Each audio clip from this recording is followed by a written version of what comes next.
చెప్పండి ఎట్లాంటి సమస్యల మీద ఇబ్బంది పడతా ఉన్నారు మీ ఇక్కడ యూనివర్సిటీ?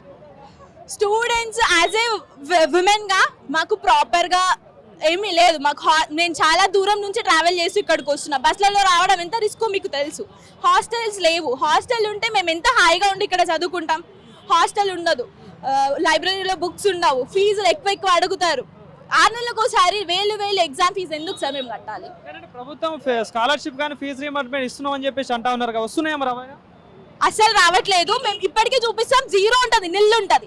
ఇప్పుడు చెప్తారు స్కాలర్షిప్ రినివల్ చేసుకోండి, థంబ్ ఇంప్రెషన్ ఇవ్వండి, అని చెప్తారు. లాస్ట్కి మేము సర్టిఫికేట్ తీసుకోవడానికి వచ్చినప్పుడు మీకు స్కాలర్షిప్ పడలేదు, మీరు పైసలన్నీ కట్టిన తర్వాత సర్టిఫికేట్స్ ఇస్తామంటారు. మాకు 25,000 సంవత్సరానికి 25,000, లాస్ట్కి మేము 75,000 కట్టి తీసుకొని పోవాలి. 75,000 మేము ఏడికెళ్ళి తీసుకొస్తాం? ఎక్కడి నుంచి చేస్తాం? స్కాలర్షిప్ పడుతుందని నమ్మకంతో కదా మేము ఉస్మానియా యూనివర్సిటీలో చదువుతున్నాం.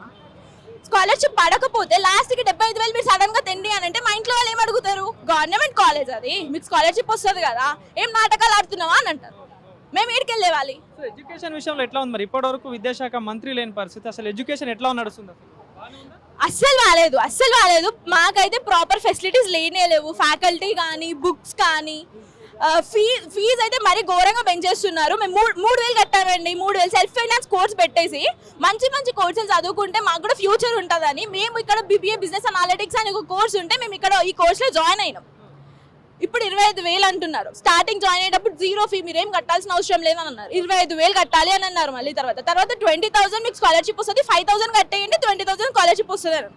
లాస్ట్కి 60,000 కూడా మమ్మల్ని కట్టమంటారు. 60,000 మమ్మల్ని కట్టమంటారు. మళ్ళీ డిమాండ్ ఏం చేస్తున్నాం మరి ఈరోజు ఈ ధర్నా చెప్పడానికి గల కారణం ఏంటి?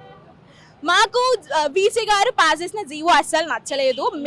మా కోసం మేము ప్రశ్నిస్తున్నాము. మా కోసం ఫైట్ చేస్తున్నాం.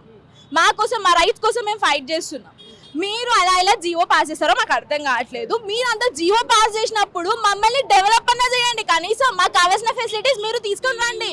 మేమేం రాం కదా, మాకు కావాల్సిన ఫెసిలిటీస్ మీరు ఇస్తే మాకు అడగాల్సిన అవసరం ఏముంటది? ఇంకా ఇక్కడ ఉమెన్స్ హాస్టల్, పీజీ హాస్టల్లో మరి సేఫ్టీ విషయంలో ఎట్లా ఉంది? అసలు జాగ్రత్తలు బాగున్నాయా? మీకు తెలిసే ఉంటుంది. ఒకసారి 3 దుండగులు హాస్టల్ లోపలికి ఎంటర్ అయినారు. ఆ తర్వాత నుంచి అయితే పోలీసులు ఉంటున్నారు, అంతా బాగానే ఉంది. బట్ లోపల ఏం జరుగుతుందని నాకు తెలియదు. ఎందుకంటే నేను యూజీ స్టూడెంట్ని, పీజీ స్టూడెంట్ని కాదు. ఫుడ్ అన్ని ఫెసిలిటీస్ సేఫ్టీ ఉందా లేదా అని నాకైతే తెలియదు. బట్ చూస్తున్నంత వరకు అయితే బాగానే ఉంది.